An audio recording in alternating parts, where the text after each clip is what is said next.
My name is Jay Dhaliwal. I'm 53 years old. Uh, I'm a husband, I'm a father, I'm a son.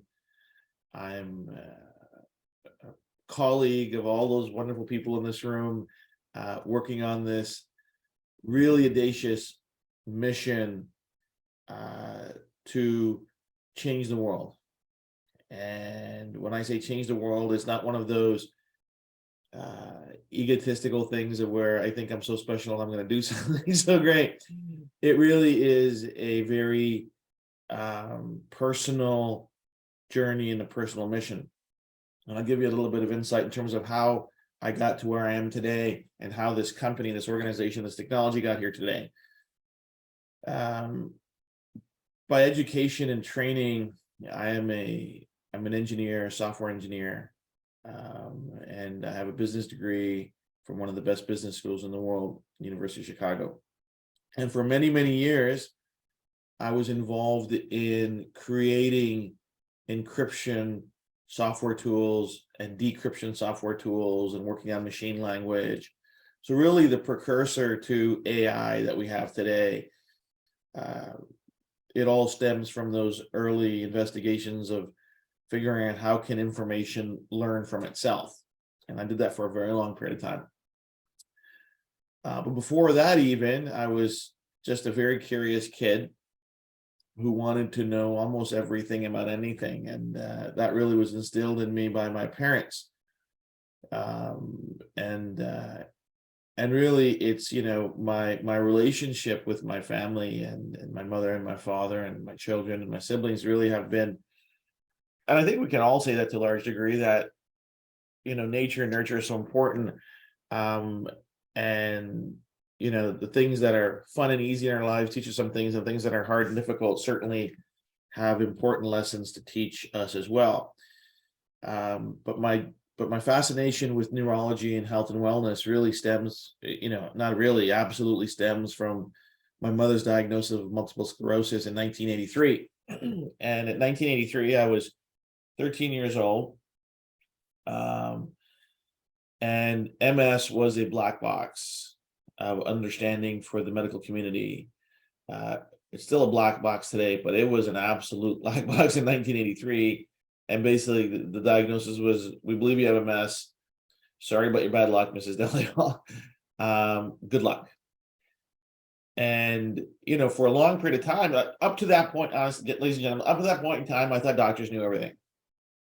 I thought they had all the answers, because every time I got sick or somebody got sick, we'd go to the doctor, they'd give us something, and a little while later, you'd feel better, right? You'd get over whatever is bothering you.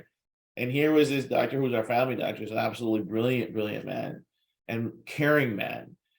And he's telling my mother and my parents, and I remember sitting, imagine this is his desk, my mom and dad are in the front, my brother's sitting with my mom, and I'm in the chair that's behind them. And he's telling them this, and my parents are looking at me like I would have some answer. Like, I don't have any answers. I'm just shocked that the doctor does. He said there's no cure for this, and we don't know what it causes it. But that really started this. It opened my mind to a lot of things. Number one, it opened my mind that we don't know everything.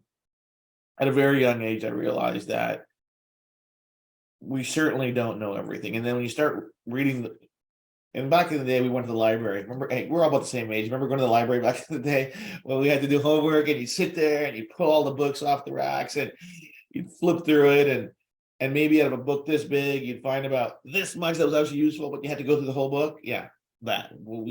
So that's where I was trying to figure out.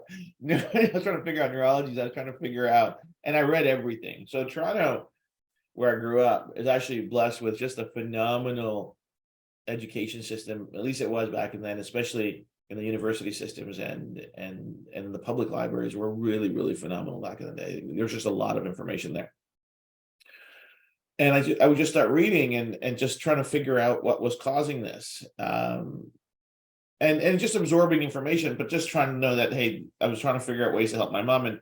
And really the only thing we had at our disposal back then was, hey, try to keep exercise going, good nutrition, the cornerstones of health and wellness. But mom's condition, she had very progressive MS.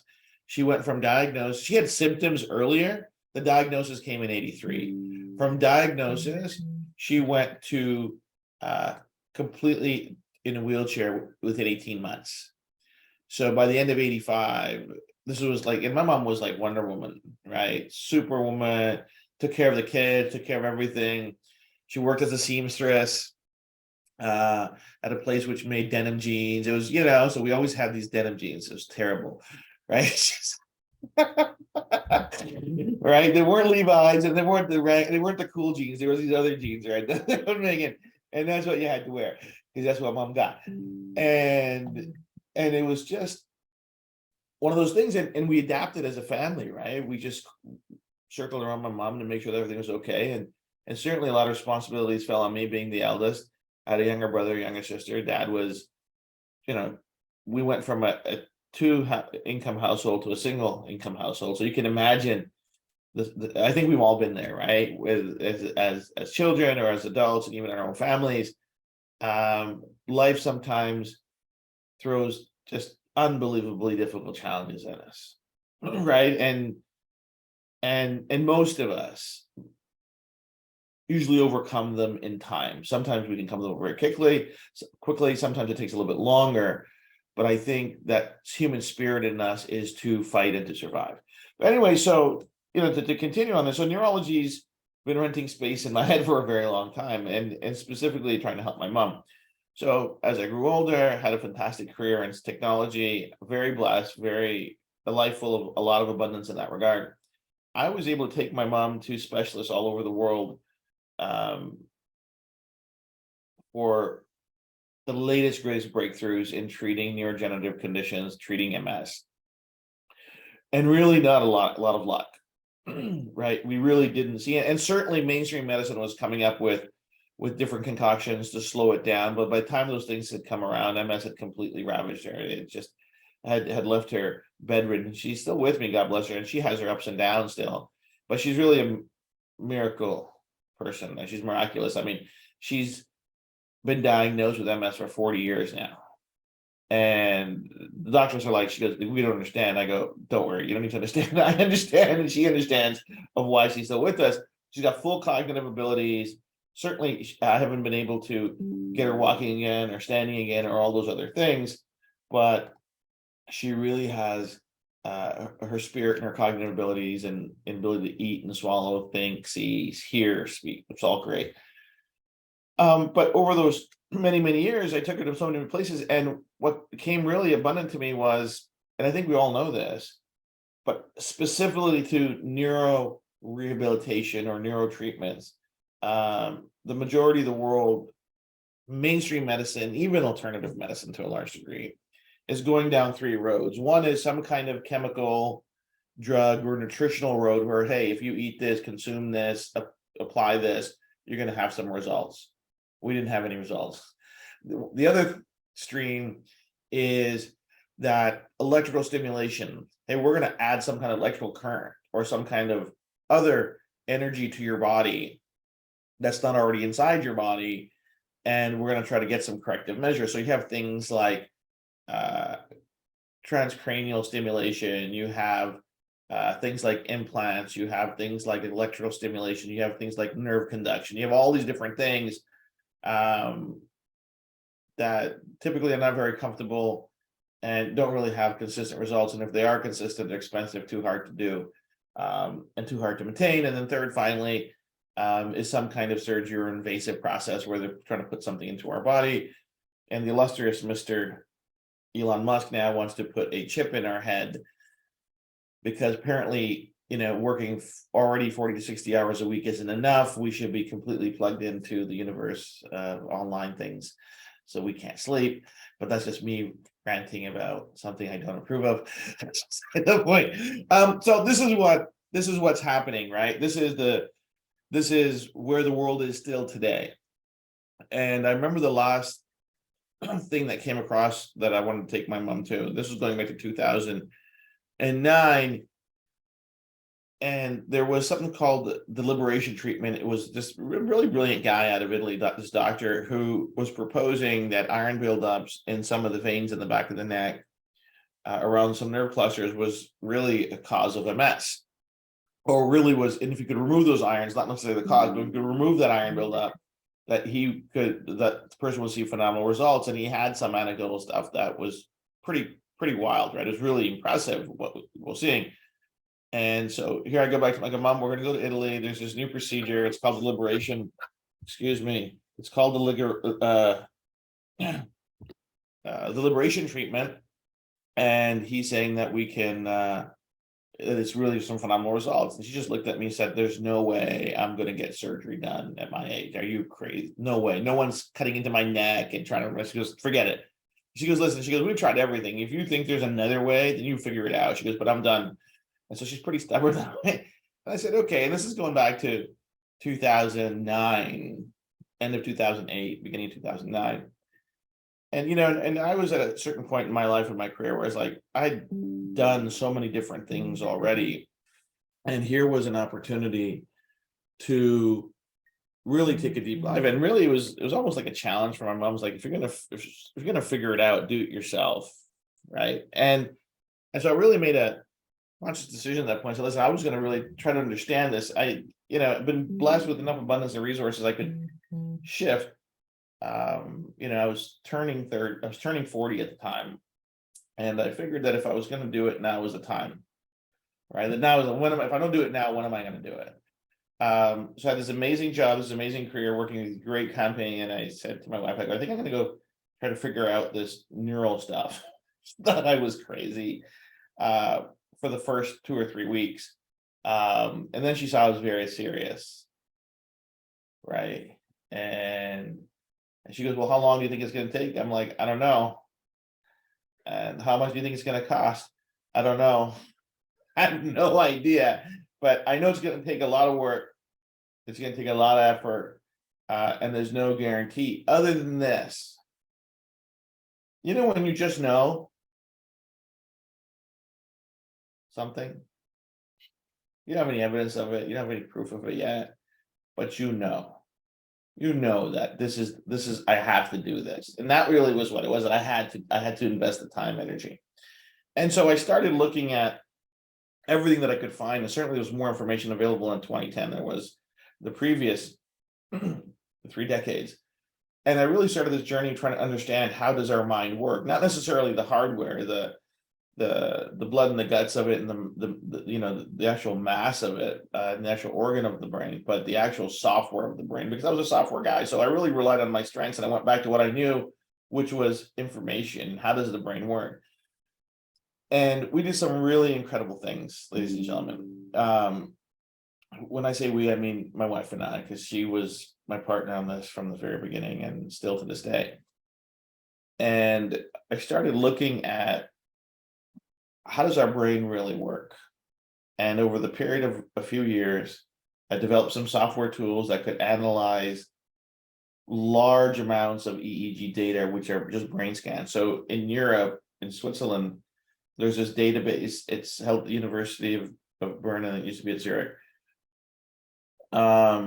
which is the world's largest collection of EEG database, of EEG readings. It's over a quarter million readings now. And it's the world's de facto normative database of EEG. And I said, well, that's where I got to start. There's data there. Let me start looking at it. And really, it's just 250,000 brainwave readings of the 5 different brains and they figured out, hey, this is the normative database. Looking at it head on doesn't really tell you much, but I had a couple of theories. And the first theory that I had was that our neurology had to have some kind of sequential blueprint.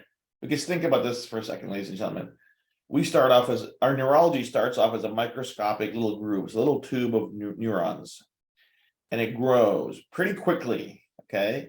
It grows really quickly, and it becomes a little bit bigger, and it becomes the genesis of our brainstem, okay, which is the very genesis of our entire neurology. And then from that brainstem, it grows, and our brain grows around it.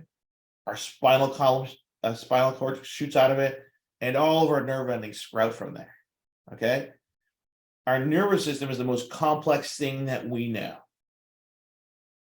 Okay, hands down, and it's mind-numbingly complex.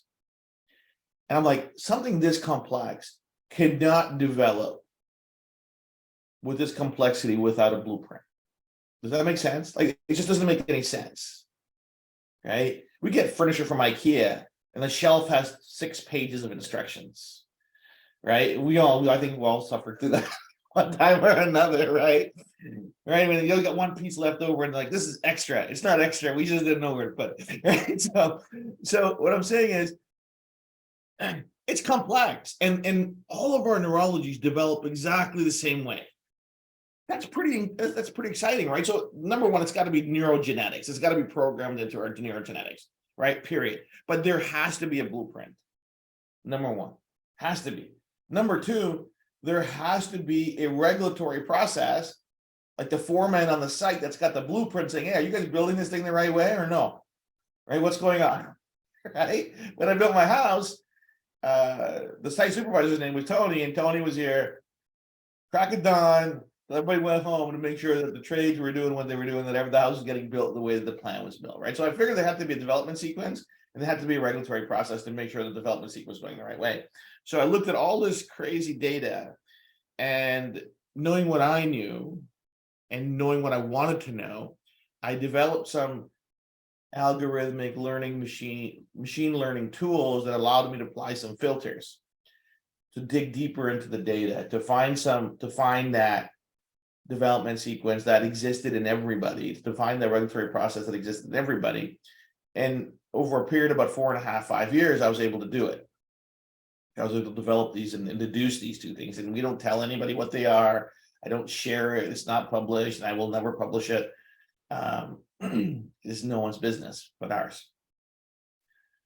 But when I saw this, it was really incredible to see that it exists, that this development sequence, the regulatory process existed in every single set of neurology that I could witness. And even since then, we've done thousands of brain scans and then, and it's always the same. When I apply the data to these filters, I see it. And what I saw was that when these sequence is out of normal operation, people have very serious or very minor health issues. They'll certainly have development issues, or certainly have other health issues.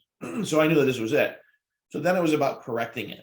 Okay, so if I could get these systems back online, we'd be able to probably help people. All hypotheses, all a theory. So ladies and gentlemen, one thing I'll say that you have to understand today, everything in neurology, when it comes to the operation of the software in our brain, not the hardware, the software, everything's a theory. Okay? And it's going to be a theory until someone can quantify our consciousness and our subconsciousness. Okay, the two things that actually define who we are. Our name is not who we are. Our name is just a name. Our body is just this body. Who our actual being is something else. Until we can actually quantify that, we're kind of stuck just studying the basics of a very physical world. Our mind is not physical. Do we agree with that? That our mind is actually not physical?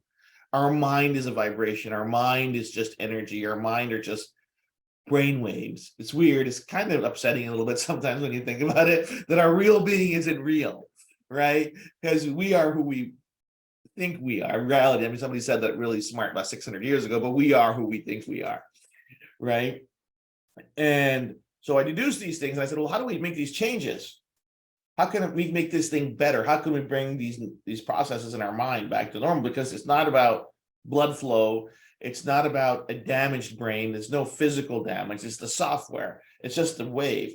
So over time, I deduced that I could create compensatory signals that made up for compromised or broken signals in our neurology. And how I wanted to do that was send signals through our skin, right? Because our skin was already sending a mountain of information to our body. This was just obvious. And there was research out there that these different receptors were sending different signals. But all this information existed in all these different buckets of information. No one's really taking a very collaborative look at it. So I'll share something funny with you. In the process of developing this technology, I read about 50,000 research papers and about 600 textbooks. And none of them really singularly had any answers in them. You had to You had to look past what was on the page, right? Great, it worked. I saw something somebody else didn't see or hadn't seen, and it wasn't obvious. But so I deduced that we could send signals through the skin because there's all this bits and pieces of research over decades that skin was sending information. I think we already know this, and one of the cool demonstrations that we do right now is that if you close your eyes and that put this pen in your hand, you would know in exactly 1 second that you were holding a pen, correct? So think about this. How did the sensors in your skin, what was this amazing memory in our skin that recognized that this was a pen and told our brain that this was a pen? And then everything that we know about a pen was clearly in our mind. Oh, it's a pen, I use it to write.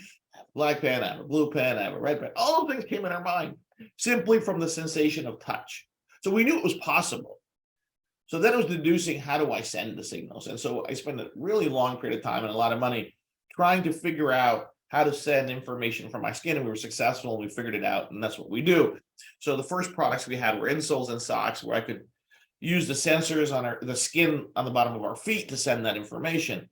But we kept doing more research, right? I never stopped. We started figuring out other ways to send sensations and other signals that we could send. And that's where we are today, right? And what's really interesting, ladies and gentlemen, you guys got to do this, is I'm actually, Google this. So in 2021, 2 brilliant scientists in the United States won the Nobel Prize in Physiology and Medicine.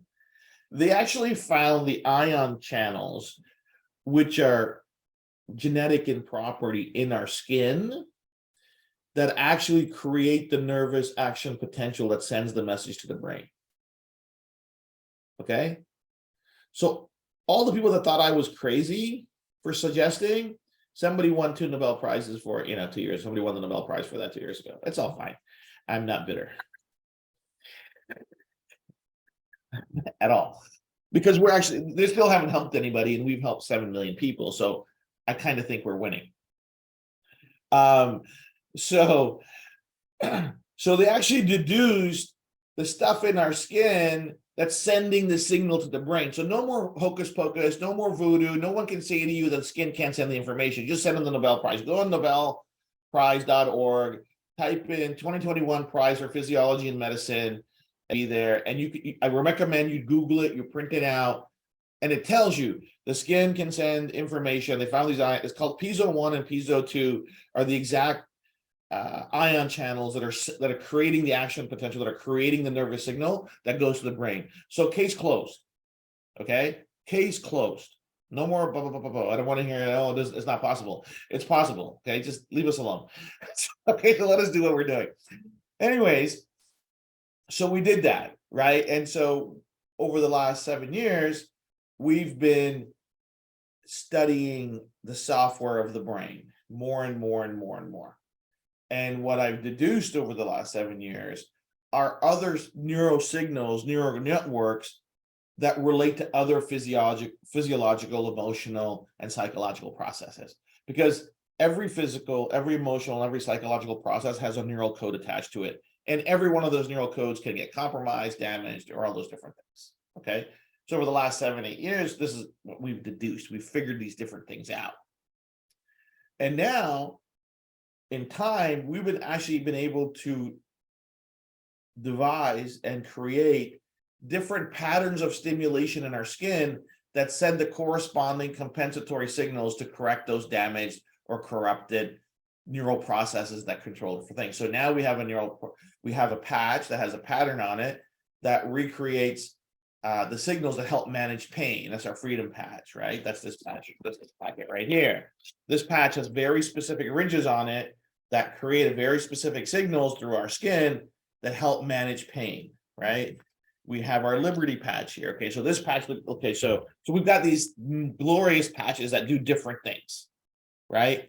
And we're like, why is that important? Why did it exist in patches? This is very important for you to understand. Because we needed the most versatile form factor, the most versatile product that could be applied by anyone almost anywhere to get the benefits, right?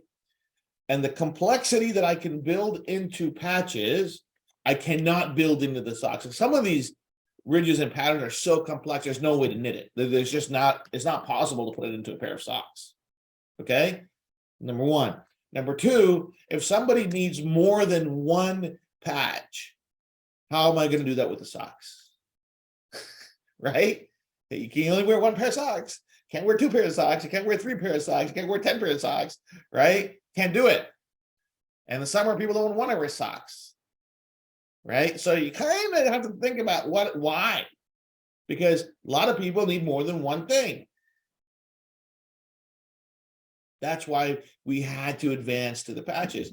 And what happened with COVID, so those guys don't know what was COVID. COVID was an absolute ice age for us, right? We couldn't meet our friends, we couldn't meet our families, we couldn't show people the product, we couldn't do the demonstration, we couldn't do any of these things.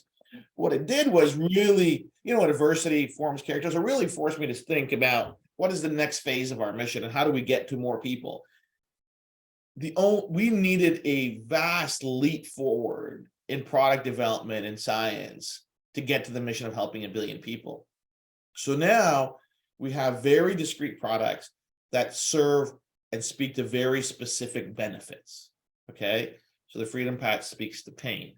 And guess what? We have this amazing published study that says that this pain patch is a miracle patch for what it does for pain.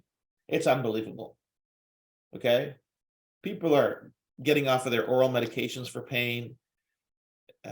The quickness, the results, the advanced information, and everything will be there. And I recommend you Google it, you print it out, and it tells you the skin can send information. They found these it's called piezo 1 and piezo 2 are the exact ion channels that are creating the action potential, that are creating the nervous signal that goes to the brain. So case closed.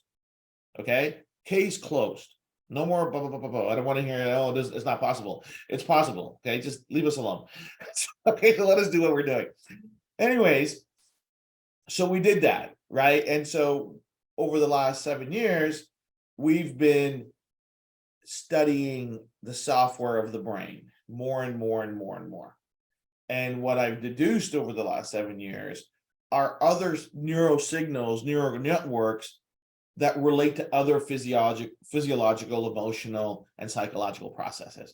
Because every physical, every emotional, every psychological process has a neural code attached to it. And every one of those neural codes can get compromised, damaged, or all those different things. Okay. So over the last 7, 8 years, this is what we've deduced. We've figured these different things out.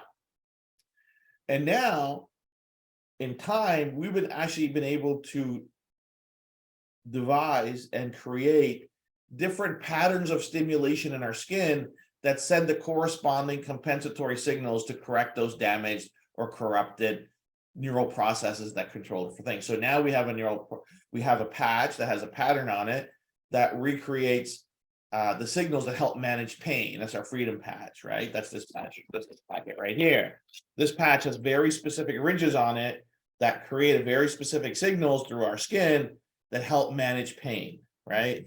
We have our Liberty Patch here. Okay, so this patch, okay, so we've got these glorious patches that do different things, right?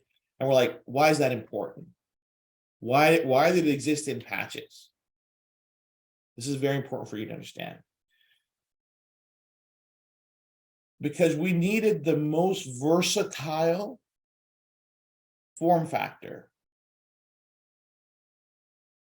the most versatile product that could be applied by anyone almost anywhere to get the benefits, right? And the complexity that I can build into patches, I cannot build into the socks. And some of these ridges and patterns are so complex, there's no way to knit it. There's just not, it's not possible to put it into a pair of socks. Okay, number one. Number two, if somebody needs more than one patch, how am I going to do that with the socks? Right? You can only wear one pair of socks. Can't wear two pairs of socks. You can't wear three pairs of socks. You can't wear 10 pairs of socks, right? Can't do it. And the summer people don't want to wear socks, right? So you kind of have to think about why, because a lot of people need more than one thing. That's why we had to advance to the patches. And what happened with COVID, so those guys don't know what was COVID. COVID was an absolute ice age for us, right? We couldn't meet our friends, we couldn't meet our families, we couldn't show people the product, we couldn't do the demonstration, we couldn't do any of these things. What it did was really, adversity forms characters. It really forced me to think about what is the next phase of our mission and how do we get to more people. We needed a vast leap forward in product development and science to get to the mission of helping 1 billion people. So now we have very discrete products that serve and speak to very specific benefits. Okay, so the Freedom Patch speaks to pain. And guess what? We have this amazing published study that says that this pain patch is a miracle patch for what it does for pain. It's unbelievable. Okay, people are getting off of their oral medications for pain. The quickness, the results. So one patch lasts 24 hours. Tell me one pain pill that lasts 24 hours. There isn't one, right? And all the side effects. So it's side effect free, drowsy free, easy to use, all those amazing things. And all of our patches have those same values in terms of easy to use and drug free. And so now, so when that happened, we're like, okay, now what do we do? What are we going to call this product? And what is it supposed to do? And how are we supposed to bring it to people so they can recognize it? So everything, people, companies, products, places have a reputation, right? They have a legacy and a history. We all agree? Isn't that pretty much true? When you hear a name, you think of something of that thing. When people hear the name Vox, they think socks. Correct? Yeah, it's kind of rhymes too, right? Where I think we've been there for a long time. We all agree with that. So we need to change the narrative and expand people's vision of what's possible. It's not just socks. Socks has actually become 10% of our mission now. 90% of our mission, because this is what the customers, we actually have no control of what the public's going to perceive. We understand this, right? We actually have no control of what the public wants. The public's going to tell you what they want. So if you make 10 things available and they buy 2 of those are the things that they want, right? We actually have no control over that. That's just the bottom line. That's just the way things go, right? And I know from my research and I know from my market research that making products available that the consumers find easy, usable, and reusable is the way to go. So that's why we've done it this way. And the rebranding was important, is to open people's idea to what else is available. Because as soon as you say Vox, like, oh, that's the sock company, or those are the sock people, the crazy sock people. Sometimes I hear it's a different story, right? But being very open and very candid with you, we needed to retell that story because this is new. This is groundbreaking, world-changing stuff, right? Because it's a whole different story. We went from one technology, right, guys? We went from one technology to 12 technologies. So how can you put all of that into one jar? How can you put all those messages into one envelope? It's not fair to us. It's not fair to the end consumer. So this is why we've gotten down this road. And what's happened now is there are people that are seeing our products. They're saying, you know what? I don't know about the other stuff, but I'm going to try that. My hubby can't sleep, or I got this shoulder ache, or, I'm stressed out, or my kids need help with studying. So we have this amazing bandwidth of products that are so great, right? And so that's what we're trying to do. And that's where we're at today. And it's going gangbusters. It's going gangbusters.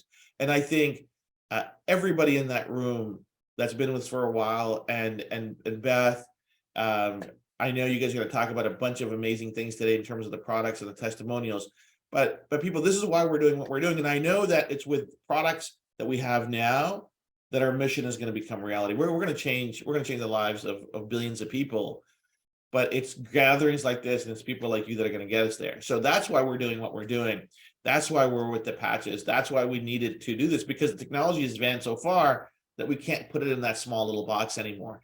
It requires a super imagination and a super effort. And that's what we're doing with Super Patch. So with that, thank you so much for listening. Beth, thank you for inviting me. It's a pleasure. And so good to see everybody. I want to see everybody in person soon. So Terry, Lori, Paul, all the people in the greater Toronto area closer to home. I'm looking at Terry. He's right in the middle back there. I see him sitting back there. Hi, Terry. Thanks for getting out the Paul Corbin, brother. Can we please do another event in Mississauga or Toronto, please? Like, let's get everybody back together on the fire camp and make some noise. Thanks, everyone. You guys have a wonderful day and a great weekend. Bye-bye.